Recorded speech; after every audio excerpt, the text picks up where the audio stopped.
Hey, poker players, this is Al Spath. I'm here with Rob Gagg this morning. He's from Bedford, and he's playing a six player 25 cent, 50 cent table here at Full Flush. He'll tell us our cards. I've got him on Skype. It's open mic day with Al, and so I've got him on Skype. What do you have there, Rob? King three offsuit, I'm folding. Okay, King three offsuit. Some people would say, why didn't you pay the quarter there? Not good enough pot odds. Okay, it was 5 to 1 on the pot odds for the I quarter. usually I like a little bit about 6 or 7 to 1 on that without that out of position spot. Because you're out of position, you wanted more. That's correct. That's a good. It does, sometimes the cards don't even matter. Sometimes you can get priced in at 12 to 1, but sometimes Right. it's marginal and you don't want to. 2-5 offsuit. Okay, so tell us how your journey's been going since the last time we recorded you and everything. You're up here at 25 cent 50, a six-player table. I think we saw you at nickel dime. We saw you maybe getting into some 10 cent, 25 cent take. Take us over the last 3 weeks. About The roller coaster, how it went down, how yeah, it went up, or wherever it's at. yeah, it was pretty much a roller coaster. A little bit before 3 weeks ago, probably about a month ago, I was down to my last $9 in my bankroll. Okay. In I don't know if you remember or not, but I kept playing. I plugged away. I came back even, Mhm. back to my original $100 buy-in. Okay, And that's good. That's 90. That's a 90, yep, $91 jump. yep. And then I was playing, and I was just going. About 3 weeks ago, I was going up and down, right around between 80 and 100, staying at that spot. But what were you playing? 10.25. Okay. And then all of a sudden, I sat down with myself and I reread the course, Eric Miller's course book, Ed Miller, yeah. and I I for some reason this time I really grasped it. I really grasped it, and I started putting it in play. Mm-hmm. And I I re I went up, and now I'm at 225. You're at 225. Here you raised to 250 without telling me what you have. I'm going to say you've got probably ace queen or pocket queens. What do you have? Ace queen suited. Okay.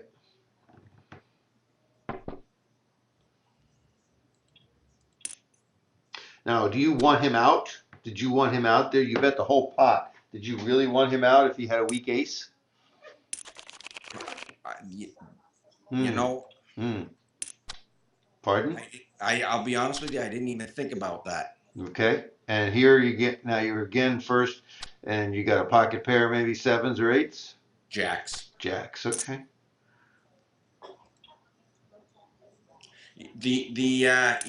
Your last question that you asked me on that Go is ahead. that's part of the learning curve that I'm at right now, is my betting process on keeping somebody in, and that's kind of where I'm learning. Yeah, if you read Ed Miller's The Course, and everybody should have that book by now because I've recommended it, I've done a review on it and everything else.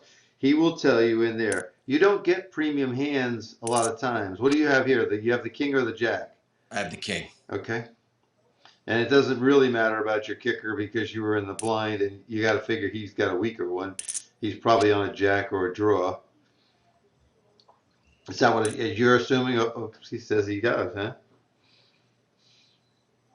I have a 4 kicker on that king. Hmm. Do you think he had queen 10? No, I think that he had ace. I thought he had an ace that, and he caught it on the river, and I So thought that's what. you think he'd stay on the flop with Yep, just a bare ace? yep, He didn't, but he also was in the small blind. He didn't raise you pre-flop. right, You really give him credit for an ace and not raising you pre-flop? yep. Okay. That's I've been seeing that a lot. Okay. Let's get back to the course. In the book, Ed Miller talks about when you get good cards, you got to max them. Sometimes you can't. You got pocket aces or something like that, and your head's up with somebody, and something comes with two hearts, or you can't be in a panic that you're up, you raise pre-flop. You can't be in a panic that somebody's on that flush draw. Sure, they can have it. Sure, they can get there with runner maybe or something like that. They have one, but you really want to keep that person in to make money off that person and not push them out of the pot if you feel like you're really ahead. So thinking back to that hand, there was two clubs and an ace king that flopped. He called your pre-flop raise. He didn't re-raise you, so you probably eliminated the fact that he had ace king. Although he could have had that, and he could have had something, to help trap you. But more than likely, if he called you, he either had a pair or he had a weaker ace, like a suited ace, like ace nine or ace 10 or something like that. So Yep. in that case, you bet the $6. If you would have bet a little over half the pot or 2/3 of the pot or something, you might have kept him in, and yes, he may have hit the second card and beat you, but the chances are he was a big underdog. You were going to extract more money from him, more value from him. Would you agree with that? Yes. So don't be so fast when you're heads up with somebody. And if you've raised pre-flop, don't assume they're on a draw for a flush. Usually, people that call your raise on a flop or pre-flop, they're either got a pair or they got big cards. It's just not natural for them to call with hands like 9-7 suited. Although you can at the lower limits, and it's not out of the possibility. But you need to rule that down rather than put it up at the top of the list. Yep. Make My sense? it does. In my thought, as I explained, this is a learning curve. And what I've been doing to try and get over what you just said is I've been betting with my aggressiveness pot and then three quarters and then three quarters. Hmm. And I'm now feeling that at this level, which is a new level for me, that when I do bet the pot, I'm not getting the callers that I used to at the 10-25. Because you don't want the callers. No, because I do, but back then I was doing pot three quarters, three quarters. Okay. I'm obviously this is a new level for me, and I'm doing that here. And when I bet the pot, I'm not getting the caller anymore. So when I have the big hand, If so you yeah, if you want the caller, if you bet the pot, you're probably not going to get the caller unless it's some guy that just doesn't believe you hit completely. right, For instance, if you have a dry board, let's say it's 9-6-2, three different suits, and you've got pocket queens, and if you bet the pot, in that case, the guy or gal may think you have ace king or ace queen, and your continuation bet is to try to end it right there. They might not give you credit. But when there's an ace or a king or a queen out on the board and you've pre-flop raised and then you bet the whole thing, they may think completely different way, right? yep, So, your analysis is right. As you go up, what the thing that you've noticed, and remember, I didn't start you teaching you at the sixth player either because the rake it goes around. You have blinds that come around so much faster, and you've got that rake because most of the time there's going to be a flop. It seems like so it's costing you a lot more to play here, and so you have to play more hands. You can't play really nitty at a six. You can have your guidelines and your ranges, but you're gonna have to adjust them because if you sit and wait for a hand, by the time you do play, everybody else is going to get out of your way anyhow. You're not going to win right, anything. So right. you do have to do those things. But I think what you've noticed mostly at 25 cent 50, and let me tell those that are listening in what I recommend when you go from nickel dime to 10 cent 25. When you have a nice enough bankroll to afford it, you go up to 10 cent 25 for 20 minutes, 15 minutes. You see how it is. You play tight, you play smart. If you win, great. You leave next time. Maybe you add 5 minutes. You just keep going up. Try to keep building that bankroll. Not take any hits, but keep expanding on how long you're there till you really feel comfortable, and then make the jump when you can. Now, if your bankroll starts to go down where it's impacted negatively, then get back down to the nickel dime, regain your balance, do the things you got you the bankroll at the beginning, get it back up to its full potential, and then again, start with 15, 20 minutes up at 10 cent 20, get comfortable until you can get and make that move up into the next, um, let me just sit down at this table. I'm going to sit out. because I was on the list before I saw you. But so you can get enough bankroll so that when you get comfortable at 10 cent 25 and you start increasing your bankroll and you feel comfortable enough and you have enough bankroll to get up to 25 cent 50, then you do it. Your bankroll really doesn't support a 25 cent 50, but I think what you've discovered is you needed to get up here because the reads, the betting, everything else that you did at the lower levels, it puts you in the same situation as a lot of people at the table. And up here, it puts you in a class by yourself, and you can maybe extract more value here because you know what people are doing and what their bets really mean because they've got $50 stacks. Right. And I noticed you sat with 25. Are you just protecting your bankroll? That was your way of protecting it. You didn't want to sit with 50 and get hit for a major loss. Not only did I do that, I set my timer for 30 minutes, just like you explained, Uh-huh. because at the new level. Right. So I set for 25 for 30 minutes and see how it works. Okay. And how much time do you have remaining on that? Uh, 12 minutes. Okay.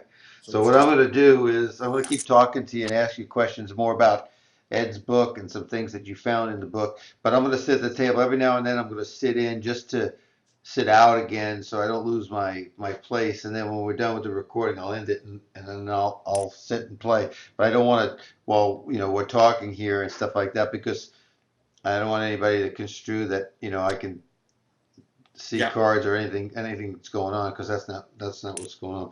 But feel free to jump in if you got a hand that you're going to play and yeah. just go ahead and make the raise and then I'll try to guess what you got or something like that and see if Okay. my reads are right. But getting back to Ed's book, what was the most important chapter in there that you went over that really made the light bulb go on? Uh, Believe it or not, and it sounds so minute, is the position and suitedness, that chapter with betting my position, betting my so my if my cards are suited, you understand what I'm talking about on that? Right? So before I was playing my cards and not my position. So if I had good cards, I would play a high card or a high pair and not really be concerned about my position. And then especially down at the lower levels, I was be able to now with either in the blinds or at the on the button or the cutoff. If I had suited connectors and I would raise aggressively on that now, and it came. So what I'm trying to say is that suited cards are better than high cards, and I have to fold here. So you're saying in reality that when the suited cards that you were limping or were not playing before, you're being aggressive and you're making either a raise or a re-raise on it, and you're either winning the money that's the dead money that's in the pot because nobody calls you, or they call you and you hit your cards and you can make a monster hand that way, or even when you don't hit a hand, if you've raised and you've got it down to one or two opponents, you can continuation bet and take it down, or you could barrel on the turn and take it down. Correct. Okay, and Correct. that's stuff that you weren't allowing yourself to gain that momentum and win those monies the way you were playing before. Exactly. Okay, Exactly. okay. Well, I'm not trying to put words in your mouth or anything. I just want to try to frame it in such a way that others that are listening can understand, exactly what you're saying because you're not a teacher. You're just a player, and that's trying to give me feedback excellently. By the way, I have to say you do it very well. Um, But you started out with me, and I sent you some written lessons. I sent you some older videos that I did with some clients. Then I started doing my YouTube, which is Alspath, 2 words, and you started doing those, and we had some sessions, and we did this and we did that. But now you've been introduced to the course by Ed, and Ed's book is relatively new. My materials and what I've told you and everything is based on my years as PSO dean and an instructor. How much different and what is the philosophy, either similar or not, that Ed has and I have? That's what I want to really know is, where am I off base to say that he's I'm in line with him or he's in line with me, or are we completely different on as to what we say you should do? I will tell you that there is no difference.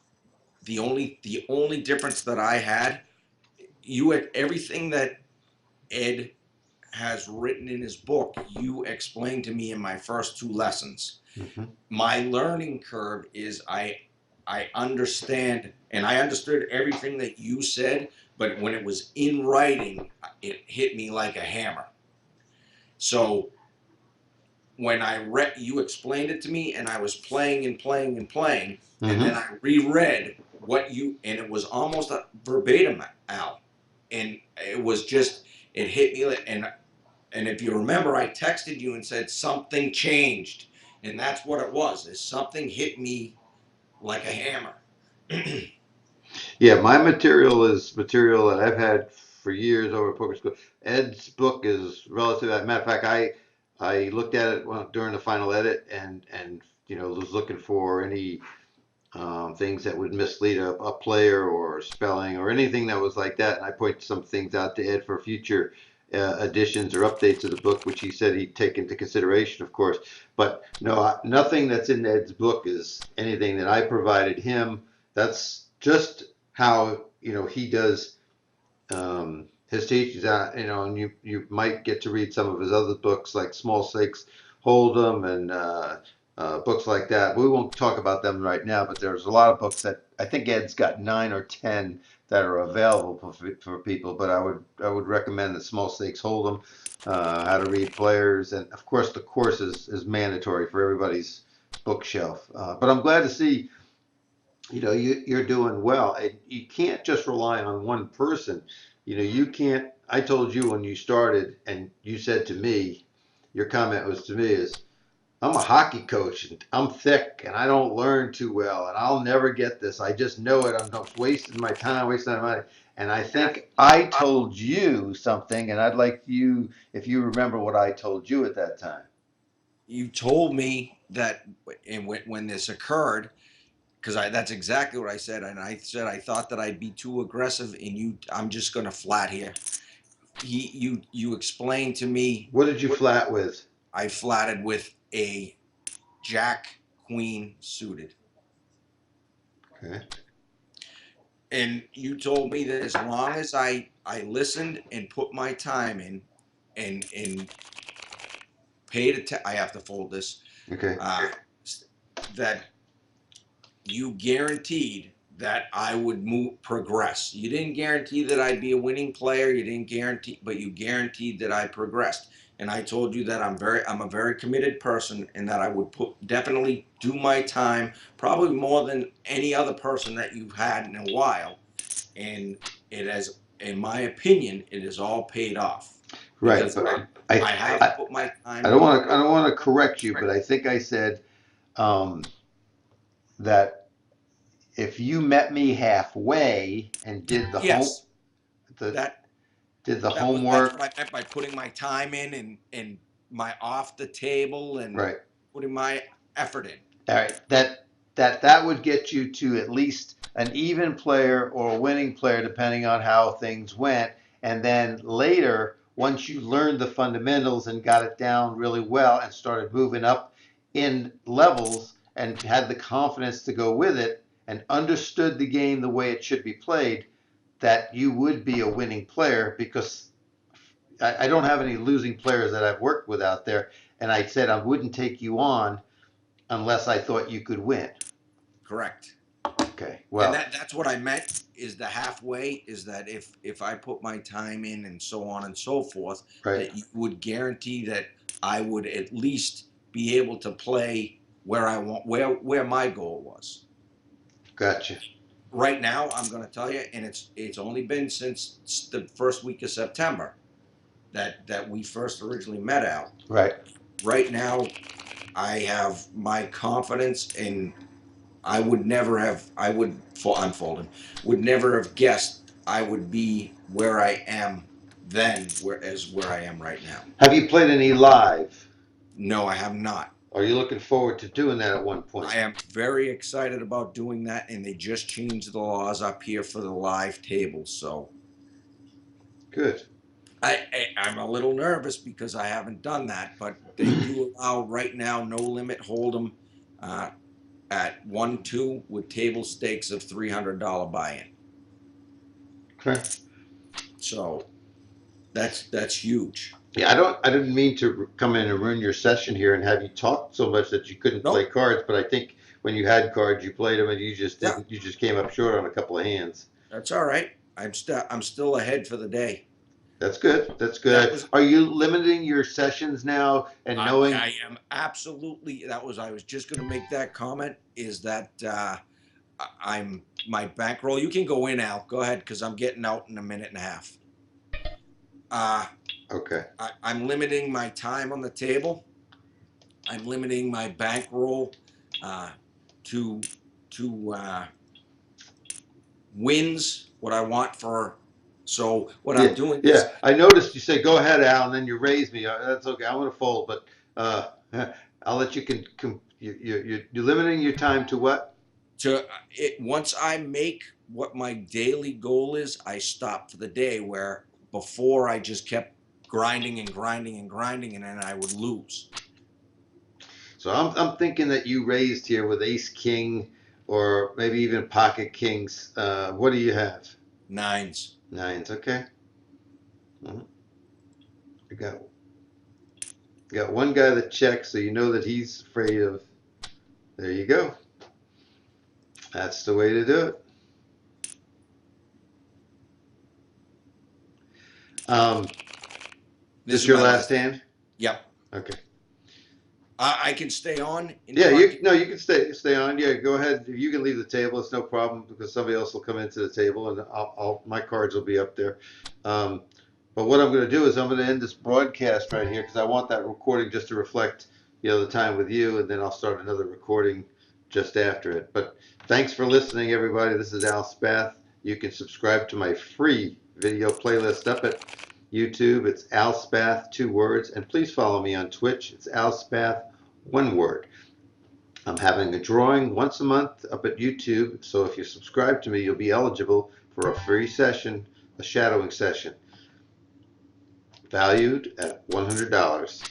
So thank you very much, and we'll see you the next time.